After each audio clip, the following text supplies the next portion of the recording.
We were just friends, until we were old enough to love.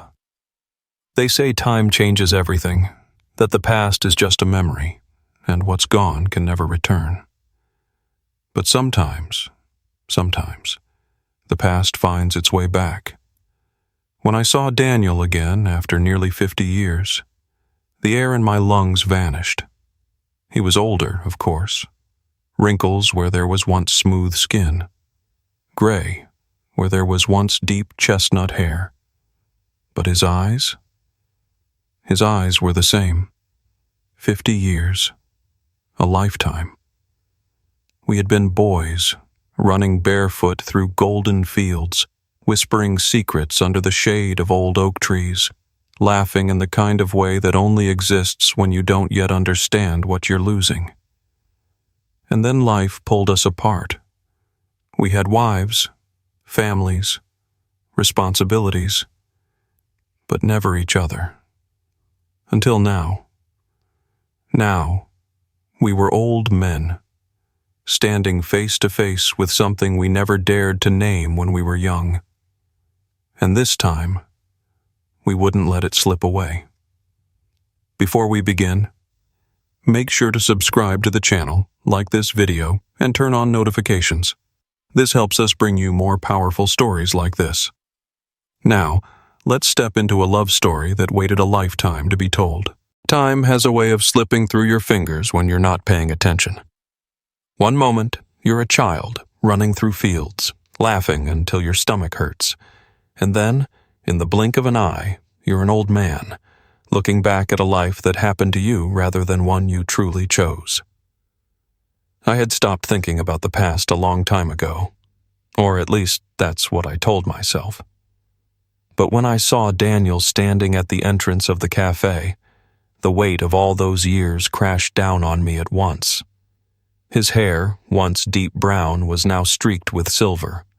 His face was different, lined with age and experience. But his eyes, those eyes hadn't changed. The same piercing green that used to make my chest feel too tight when I was 16. The same eyes I had tried to forget when life took us in different directions. And yet, here we were. I forced myself to stand, my hands gripping the edge of the table as he approached. I had imagined this moment 1,000 times, but now that it was real, I had no idea what to say. Daniel stopped just in front of me, his lips curling into a slow, knowing smile. "Well, I'll be damned." His voice, it was the same too. A little rougher, a little older, but still Daniel. I exhaled a breath I hadn't realized I was holding. "Guess we're both still kicking, huh?" He let out a warm laugh, and suddenly the years didn't feel so heavy. It was like we were 16 again. He pulled out the chair across from me, settling into it with the same ease he had always carried, as if no time had passed at all. "I almost didn't recognize you," he admitted, eyes scanning my face. "Then you looked up, and just like that, I knew." I swallowed against the tightness in my throat. He knew. 50 years apart, and he still knew me. I didn't know what to do with that. I cleared my throat, reaching for my coffee to give my hands something to do. "How the hell did you find me anyway?" Daniel smirked, leaning back in his chair. "Not that hard. Your sister still lives in town. I ran into her at the grocery store." Of course, Cynthia. She had never been good at keeping secrets, especially ones that weren't hers to keep. "She told you I was here?" Daniel nodded. "Said you come here every morning, that you still take your coffee black, just like when we were kids." I rolled my eyes. "That woman talks too much." His grin widened. "Thank God for that." Silence settled between us, comfortable and familiar.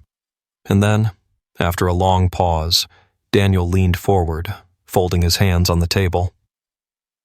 "I've thought about you, you know." The words hit me like a punch to the gut, not because they surprised me, but because they were the exact words I had never allowed myself to say. I set my coffee down carefully. Yeah. My voice was quieter now, more cautious. Daniel nodded. I tried not to. He let out a soft chuckle, shaking his head. But some things you just can't shake. I knew exactly what he meant. I had spent decades pretending that what I felt for him back then wasn't real, that it had just been admiration or friendship, or some fleeting teenage confusion. But sitting across from him now, my heart hammering in my chest, I realized something painful. I had never stopped feeling it. Daniel's gaze never wavered. Why didn't you ever reach out? I let out a slow breath, shaking my head. I thought about it. But life, it just happened. We had families, responsibilities. And after a while, I guess I figured, what was the point? His expression softened. You were the point, Henry. I looked away, swallowing against the lump in my throat. It was too much, too honest. Daniel sighed, running a hand through his hair. Listen, I don't know why I came here today. I had to. He hesitated, then leaned forward. Is it too late? I blinked. Too late for what? He gave me a small, almost nervous smile. For us. To see what this could have been. My pulse pounded in my ears. I had spent my whole life wondering about that same question. But now, for the first time, I had the chance to answer it. And I had no idea what to say. I stared at Daniel, my pulse hammering in my ears. Is it too late? The words hung between us, heavy and fragile all at once. 50 years? A lifetime. And now, sitting across from the boy I once knew, the man I had never truly forgotten, I didn't know how to answer. I ran a hand over my face, exhaling slowly. Daniel, His expression softened. It's okay, Henry. You don't have to say anything. I needed to ask. I did have something to say, but my thoughts were tangled, caught somewhere between the past and the present. How do you put a lifetime of silence into words? I picked up my coffee, just for something to do with my hands, but it had gone cold. I set it back down and looked at Daniel again. He hadn't taken his eyes off me. He had always looked at me like that, like he saw something I couldn't even see in myself. I swallowed hard. I spent years trying to forget you. Daniel's lips twitched, not quite a smile. Did it work? No. The honesty came too easily, but I didn't regret it. For once, I was tired of pretending. Daniel let out a soft chuckle, leaning back in his chair. Guess that makes two of us. We sat there in silence, letting the weight of it settle between us. I thought of all the moments I had buried, the summer nights spent laying in the grass, staring at the stars, the way his shoulder would brush against mine, and I would fight the urge to lean into it, the stolen glances, the words we never said. I had told myself it was just friendship, that what I felt was just admiration. But I had known, even then, and so had he. Did you ever? I hesitated, unsure if I wanted the answer. Did you ever wish things had been different? Daniel's eyes darkened, but not with regret, with something warmer. Every damn day, he said. Something in my chest cracked wide open. 50 years. 50 years of living separate lives, of marriages that felt like duty, of children we loved, but families we built to fit into a world that never gave us another choice. But we had a choice now. Didn't we? Daniel sighed, rubbing the back of his neck. I'm not saying we can go back in time. I know we can't, but his voice softened. I'm tired of wondering. Aren't you? I looked down at my hands. My fingers were lined with wrinkles now, my knuckles stiff from years of work. We weren't young anymore. But maybe that was the point. Maybe now, finally, we had nothing left to lose. I exhaled. What would that even look like? Daniel smiled, slow and knowing. I don't know, but I'd like to find out. I hesitated. And if we're too late? His smile didn't fade. Then let's at least be late together. Something inside me gave in. 50 years, a lifetime apart. And yet, here we were. I met his gaze, and for the first time in decades, I let myself hope. Okay, I said. Daniel's smile widened. Okay, he echoed. And just like that, we had a second chance. The afternoon stretched into golden light, casting long shadows across the cafe as Daniel and I sat there, caught between the past and whatever this was. This fragile, unexpected thing that neither of us dared to name yet. Even after I said okay, neither of us moved. It was as if we were both waiting for something. Permission, maybe. Or just the courage to believe that this was real. Daniel finally exhaled, breaking the silence. All right then, where do we start? I let out a dry laugh, shaking my head. You're asking me? I don't have a damn clue. He chuckled, leaning back in his chair, watching me like he always had, like I was something worth figuring out. You still live in that old house? He asked. I nodded. Been there since my wife passed. The kids are grown, off living their own lives. It's just me now.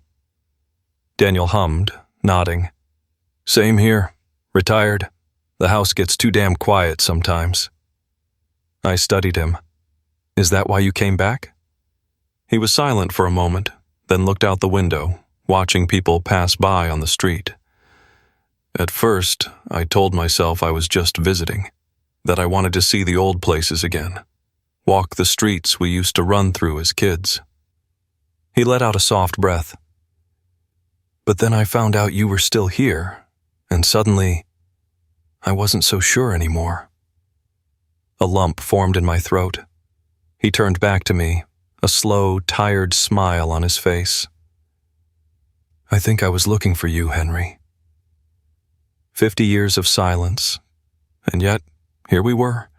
I shifted in my seat, rubbing a hand over my jaw. So what now? We just start over? Daniel smirked. Why not? We might be old, but we're not dead yet. I let out a sharp laugh, shaking my head. Christ, Daniel. What? He grinned, leaning in. You scared? I met his gaze, my chest tightening. I don't know. It wasn't a lie. I truly didn't know. What would this mean? What would people say? Could we really just be something after all these years? Daniel must have seen the hesitation in my eyes because his expression softened. Look, Henry, I'm not saying we have to rush into anything. I just don't want to waste any more time. I swallowed hard, nodding. Neither do I. The weight of those words settled between us. For the first time in my life, I let myself wonder what it would have been like if we had never been apart. If we had been brave enough, back then, to hold on instead of let go. But we had this now. However much time we had left, we had it. Daniel smiled, tilting his head toward the door. Come on, let's go for a walk. I hesitated, then finally nodded, pushing back my chair. As we stepped outside, his hand brushed against mine. Not an accident, a choice. I didn't pull away, and for the first time in 50 years, I finally felt like I was exactly where I was supposed to be. We walked in silence, the warm breeze carrying the scent of earth and something familiar, something I had forgotten. The streets were quieter than I remembered, or maybe I was just different now. Daniel walked beside me, close enough that our arms brushed with each step. It was subtle, but it was there. A reminder, a question. I could feel him watching me, waiting. For what, I wasn't sure. "Feels strange, doesn't it?" he finally said, breaking the silence. I glanced at him. "What does?" He let out a soft chuckle. "Walking like this, after all these years," he shrugged, "like we never stopped." I swallowed against the lump in my throat. Because he was right. 50 years had passed, but in this moment, it was just us again. We reached the edge of town where the land stretched open, where the hills rolled into the horizon. Our place. The old oak tree still stood there, weathered but strong, just like us. Daniel stopped, staring up at it. "You remember?" I nodded, my chest tight. How could I forget? We had spent countless summers here, laying in the grass, talking about the future, a future we were too afraid to chase. Daniel sat down beneath the tree, patting the ground beside him. "Come on, old man. It won't kill you." I rolled my eyes, but sat down anyway, the earth cool beneath my hands. For a long moment, neither of us spoke. Then, quietly, he said, "I used to dream about this." I turned to look at him, my stomach twisting. "About what?" He exhaled slowly. "Us, here, together, but not as kids." His eyes flicked to mine. "As we are now." I clenched my hands in the grass. My heart was too old to be pounding like this. "Daniel." He smiled, but there was something sad in it. "You don't have to say anything, Henry. I just wanted you to know." A heavy silence settled between us. I looked away, staring at the sky. "I was afraid." Daniel turned to me, waiting. I sighed, my throat tight. "I knew. Back then I knew. But I was scared of what it meant. Scared of what people would think. Scared of losing my family." I shook my head.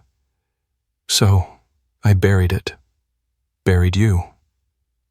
Daniel didn't say anything for a long moment. Then, softly, "Did it work?" I let out a breathless, bitter laugh. "No." His smile returned, softer this time. "Good." I looked at him, and for the first time in 50 years I let myself feel it. No more pretending. No more running. Daniel reached out, his fingers brushing against mine in the grass. A simple touch, but it was enough, because this time I didn't pull away, and neither did he.